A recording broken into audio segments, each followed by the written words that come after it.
conscientious objection. Although the United States has not imposed conscription since 1973, the government can still legally do so. Currently, all male U.S. residents and citizens must register with the Selective Service upon turning 18, providing a record that they can be used in future drafts.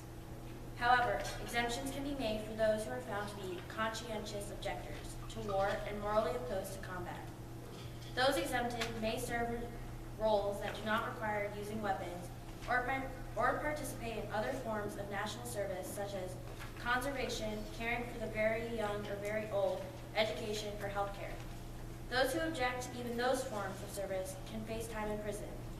Your question is, in what circumstances, if any, should someone be able to object to military service? L and N, your 2 minutes for deliberation starts now.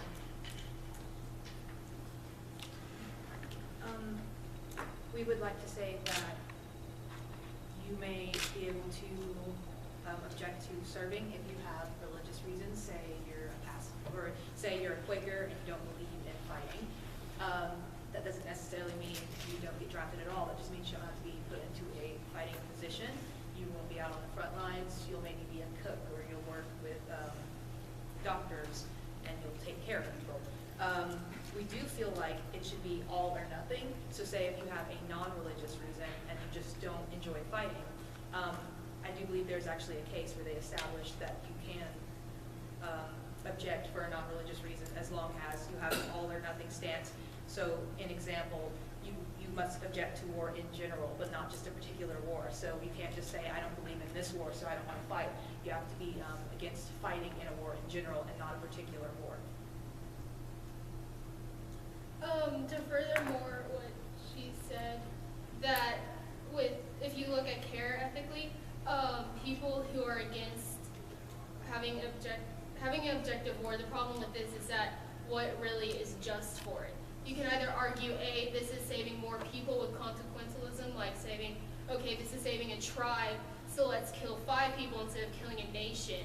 So that's one way people, but also it's society, people that we've elected to create this just war, and this is causing the fact of, well, people are like, well, I didn't specifically put my input into this, but we as the U.S. have had the House of Representatives who we have elected to say, okay, we need to protect our country, and consequently, this will save more people now than people who've been put into war, and that the U.S. is willing to work with these people too that are against being in war and trying to find a way for them to still help people, because that's morally what they'll want to do.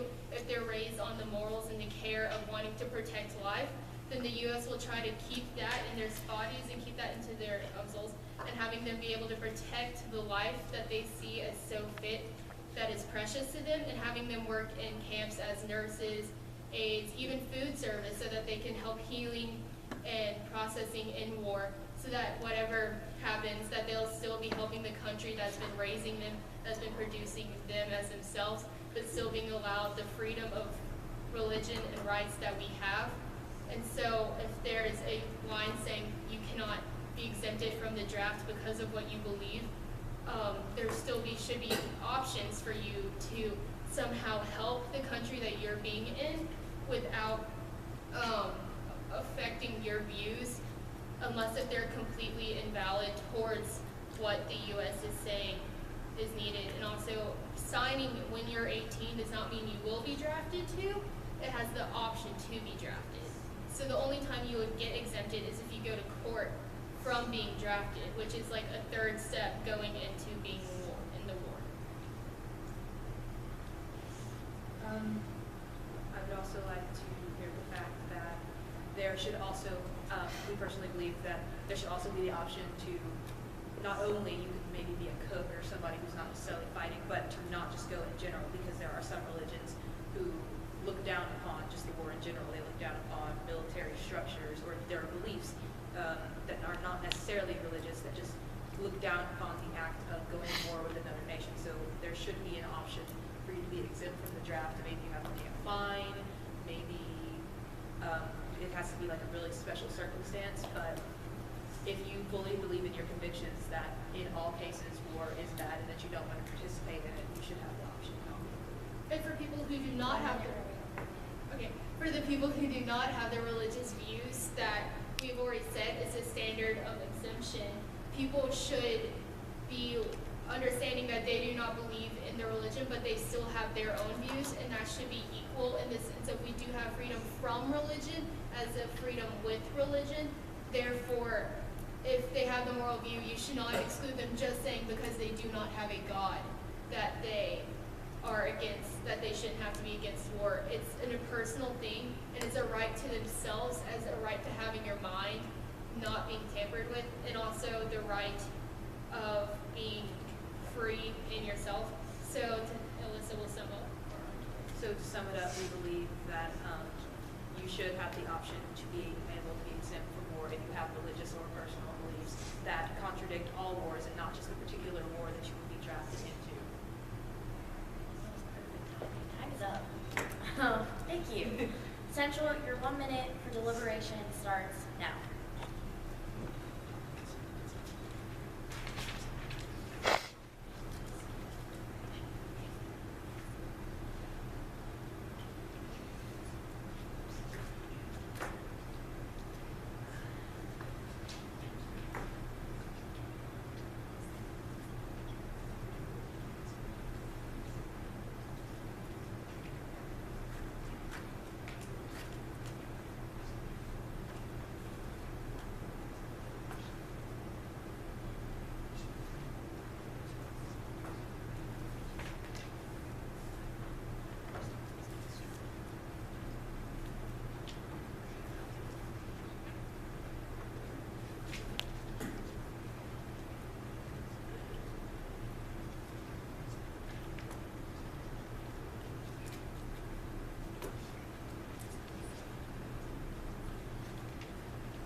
Time is up.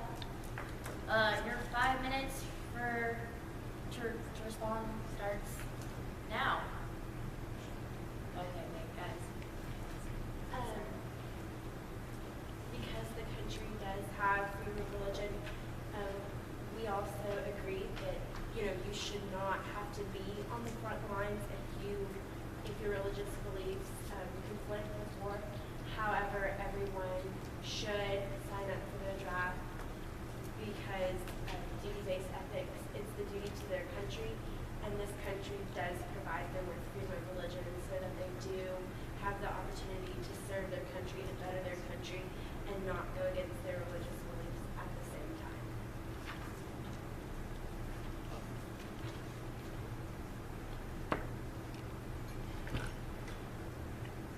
Naturally, I think where our viewpoints differ from theirs is that they were arguing that some philosophies are opposed to war altogether. Well, like she said, you have to, certain countries will not let you have that philosophy, and your duty is to serve the place that is allowing you freedom of religion. I think we think that even if philosophy is anti-war, you don't have to be directly involved in the war. Like they said, you could. You can work in the factories, the war factories, but you don't have to necessarily be involved in fighting. So, I guess what we're saying is the conscientious objection shouldn't really apply because there are ways around being in the front lines if it conflicts with your beliefs and your values.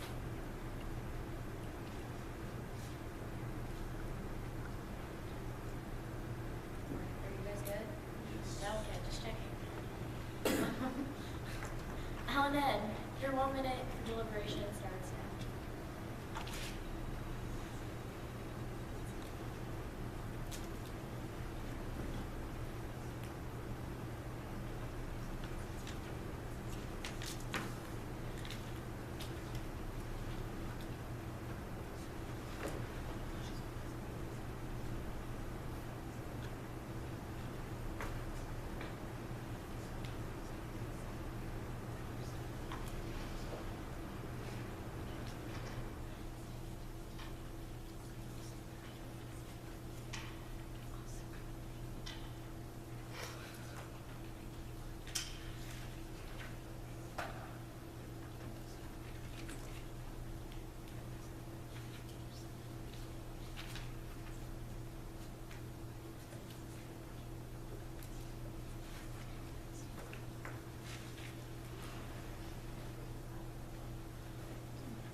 minutes to respond starts now. You said that people enlist into being, like, signing up to go and fight. That is not what a draft is. A draft is doing it whether you want to or not.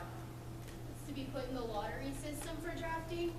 When you sign up willingly, like when you turn 18 and you sign up to be in the Navy, that is a enlistment, not a draft. Therefore, that I decided to bring that point in. And also, we're not arguing for other countries that do not have the right for freedom of religion. We're arguing in the U.S. in the enlistment or the draft in 1973, I think is the date was given. That if that is ethically okay to say if people are allowed to exempt from it. So that was invalid from what our argument is being put. I would also like to say, just clarifying the difference between drafting and being enlisted. Every male at 18 is put into a lottery to be drafted, but not every male at 18 enlists. Enlisting is the act of going and meeting with recruiting officers who will then who you can then enlist with. Drafting is when you are picked randomly from a lottery of, say, 100 million names of people who are your same age and taken against your will, and there you can contest for whatever religious reason or non-religious reason you would like to. And then finally, to go back to what the statement said of having a just war, like I've said before, that this is being put by the House of Representatives and people that you've elected. And usually people who are exempting from the war have in some way elected the officials that we put in that case. And that even though society has a filter on it, they're thinking of what is consequentially best for our society. And that exempting from that is exempting from consequently the entire nation being heard as a whole, rather than, so, and to sum it up. We would like to make the point that drafting and enlisting are not the same thing. And that the U.S., while other countries do not have freedom of religion, the U.S. does in fact have freedom of religion, and the topic provided was about the U.S. So, no matter with religion or with no religion, people should have the right to exempt from their views of things being morally good, and if they're allowed to work in a just war. Judges, you can ask your questions.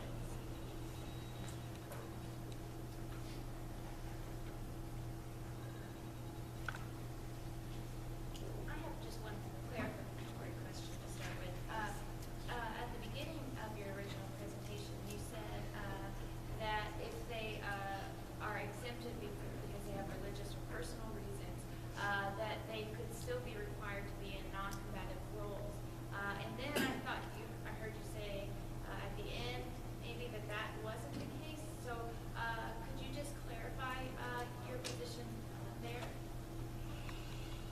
We personally believe that they should be enlisted in non-combative roles, but some, even when you have religions, there are some who take it to the extreme and some who say, okay, I would be fine with going overseas and cooking for people as long as I'm not actively going and killing people. So it just depends on the case of the person who is challenging the draft. They could always go and help with the injured people fighting, or like she said, food, cooking. They don't necessarily have to be fighting in the war. They can always help out. But if they feel that that's completely against their views, either if it's from a religion or just their morally accepted self, that the government should be able to say, I feel that that's, if it's logical. If it's completely illogical, then no. But if there's logical backings behind it, then the government should be able to say it's okay for them to be exempted from war. This one might be clarificatory too. You had mentioned that, I remember it being strongly emphasized that there needs to be a general disavow war for them to qualify as a conscientious objector. And it seems to raise the question, okay, so if there's something about the particular war, if they find this particular war unjust, so is your position that they can't they can be qualified as a conscientious objector if they only oppose one particular war. They have to oppose war altogether to qualify. Yes. And if so, why would you not recognize someone opposing a particular war for being unjust, or tier, the classifications of those who qualify as a conscientious objector?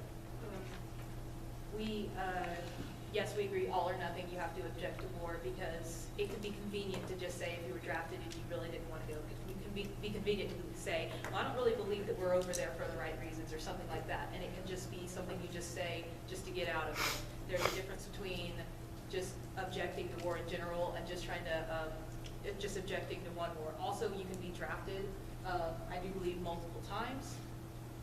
So say you don't believe in this war, well, the next one comes up, you could also say, we could say, okay, I agree, I'll go fight this one. It just avoids the complications of having someone who's kind of wishy-washy in their beliefs, and it kind of makes it harder to, say, trick the system. Okay, so in response to that, as a follow-up, why couldn't I just really early on figure out, I don't want to go to war. I don't want to risk being killed. And I'm just going to, for the rest of my life, maintain a position that's going to qualify me for one of these conscientious objector status.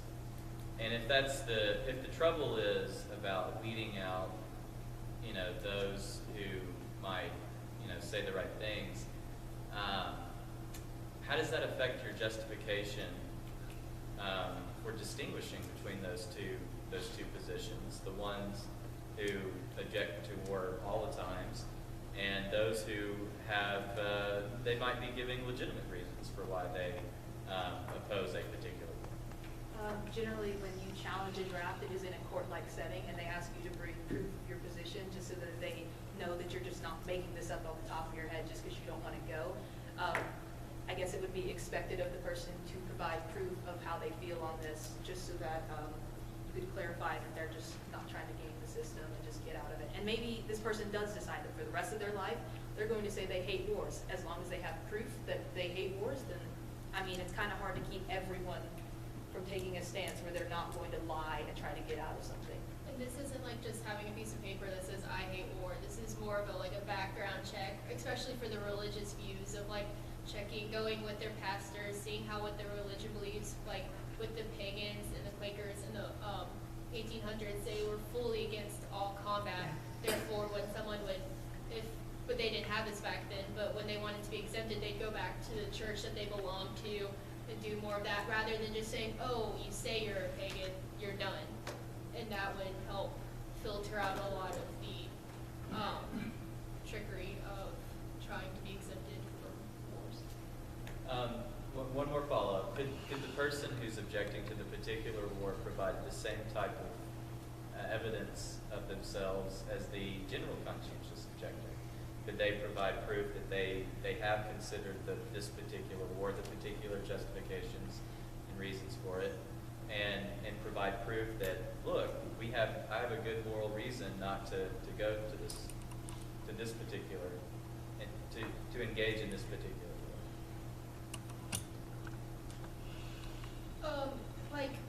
If you were going in the Kantian view of it being black or white, it seems though as if the change you would have between one war to another would be somewhat of a bias between either up and already enlisted. You've already said, I'm okay with being in war the first time. So it would be a great questioning of why would you want to change? What would?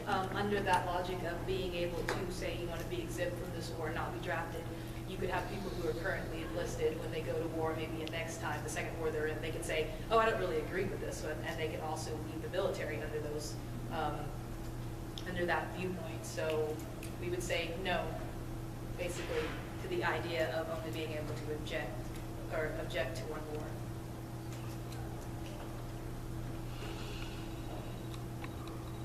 Here's a general background question. This might sound crazy, but this is what we ask as philosophers. Is the draft or something like it justified?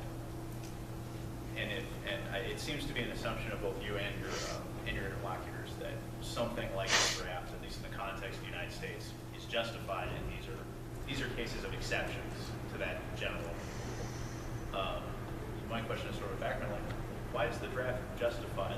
Like, what is it about the U.S. that allows them to just take citizens and put them in a lottery and just against their will send them off to war? The reason why is if the draft is not justified. The reason I ask is if the draft is not justified, then the answer to this prompting question would be, in any circumstances, a person could object to military service, right? So if I'm correct in thinking that you believe the draft in general is justified, just why, right? What is it? That's better. I'll start. If you were to argue against it, it would be, you would have to think of consequentially how much worse would the U.S. military be off, because as the world in a whole, it seems to be that we're very war-based, and that having a draft continues the if-needed supply. We haven't needed a draft for good 40, 50 years. So in the saying that it might not ever happen in someone's lifetime, or it might, but if we did not have this draft, adding people into our military would either hurt us economically, having to pay them to come into the military, or we'd have to give them some services, give them land, give them something that they feel like they're entitled to. While being a U.S. citizen, it comes with the package of being, you live in our country, you need to help us back. Yeah, we pride ourselves on being a country where you can state your opinions, where you can sit and have philosophy bowls, where you debate ethics. And basically, it's if you enjoy having these freedoms, if you enjoy being able to believe in what you want to believe or say what you want to say, you have to protect these freedoms, or else they can easily be taken away from us. Okay, so follow-up question. What if I genuinely believe that the U.S. is an unjust system of government, that our tripartite system, the three branches of government, is just totally screwed up? I don't think democracy is the best way to run the country. I don't think that our distribution of economic and social goods is just. If I genuinely believe the U.S. is unjust, and therefore I don't think that this list of laws and freedoms and so on is really something that I want to stand for, might I be able to object to being drafted on those kinds of grounds? I mean, of course you can object. Yeah. I don't know if our country will do anything. Yeah, I would say that that argument wouldn't necessarily be against the military draft. It would be against the government as a whole. And I would say that that would qualify as a belief that since you just believe this isn't just in general, that yeah, it would definitely qualify as a way to get out of the draft. But I don't think that the argument there would be with the military system in the country. Okay, fair enough.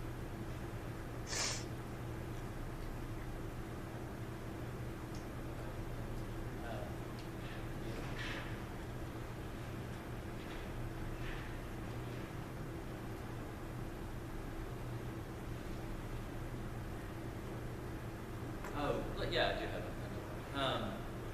You had talked about, you had addressed that there could be secular justifications, non-religious justifications for conscientious objection. I'd just invite you to say more about your view of that. That would, many people who do not have a God still have the views of care and virtue of that every life to them is extremely precious, and that even though they do not have their religion reigning over them, they still take up the views. I know we have a court system of if you kill, you will go to jail. And many people who do not have a God, and still, even though religion says that's wrong, many people who do not have religion still believe that's wrong, and still can believe very deeply and thoroughly that in their life they want to abide by the rules given by our country and abide by the fact that they still feel that life to them, and they want to care for it, and they think that killing someone, even though they have no religion, is wrong on taking life that you can never give back. Just because you don't have a God does not mean you don't have any morals and personal beliefs. You are allowed to have your own thoughts and believe in what you would like. So just because you don't have a God does not mean that you do not value life itself and other people's flags. Yeah, you could just be really uptight about the law of the land. The law says don't kill people. You could believe that you don't want to kill people under any circumstances. You could believe that even though you're not in your country or you're fighting overseas, you still don't believe in killing people. It doesn't matter if the teachings of a God tell you to do this, or if it's just your personal opinion that you don't want to take a life. It just. To finalize our statement back, it's also just the fact that people who do not have religion do not use that as just a support to get out of war. It tends to be, now there's some people that will use this saying, oh, I don't believe in war, I'm not going to do it, but it tends to be people who do not have a religion, have the use of their own views, use it stronger to get out of a war that even if it's declared just, that they view ethically wrong. Also, they may look at the law saying that you should not kill someone, otherwise you'll go to jail, as their own rule. They may look at it as war is killing someone, which is against my own land's laws.